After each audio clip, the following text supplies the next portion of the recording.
থাকবে না খাল কোথাও অপরিষ্কার। আসসালামু আলাইকুম রহমতুল্লাহ বারাকাতু। আমি আছি বর্তমানে চৌমুনি বাজার গোলাবাড়ির থেকে যে খালটি আটিয়াবাড়ির ব্রিজ পর্যন্ত গেছে সেই খালের মধ্যে আপনাদেরকে দেখাই। আপনারা দেখতেছেন এই জায়গাতে কিন্তু একটা সময় আপনার হাঁটা যাইতো আবর্জনার উপরে বা ময়লার উপরে হাঁটা যাইতো, এখন ওই ময়লাগুলো নাই।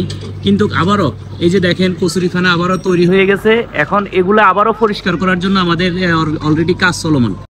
আমি একটা ব্রিজের উপর আছি, ব্রিজের উপর থেকে আপনারা দেখতেছেন এখানে এই খালটা অনেক সুন্দর লাগতেছে, যেটা স্বচ্ছ পানি এখানে দেখা যাচ্ছে। এই কারণটা হচ্ছে যে এখানে এখন আপনার পরিষ্কার পরিচ্ছন্নতার যে কাজ সেই কাজটি চলমান। আপনারা দেখতেছেন আটিয়াবাড়ি ব্রিজ থেকে যে খালটি চৌমুনিটি ঢুকছে সেই খালটি পুরোপুরি পরিষ্কার হয়ে আছে। পরিষ্কারের কাজ করতেছে আমাদের স্বেচ্ছাসেবক এবং কি আমাদের ড্রাইভার।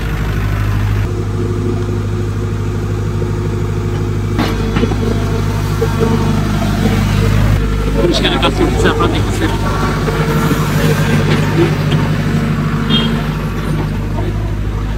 আসলে অনেক সুন্দর লাগে চৌমুনির খালের ভিতরে যে অবস্থা এখন আমরা দেখতেছি বর্তমানে, সেই অবস্থাটা দেখার পরে, স্বচ্ছ পানিটা দেখার পরে আসলে অনেক ভালো লাগে। ইনশাআল্লাহ আমাদের এই নোয়াখালীর খালের মধ্যে একটা সময় স্বচ্ছ পানির ধারা অব্যাহত থাকবে সেই আশাবাদ ব্যক্ত করে আজকের মতো বিদায় নিচ্ছি।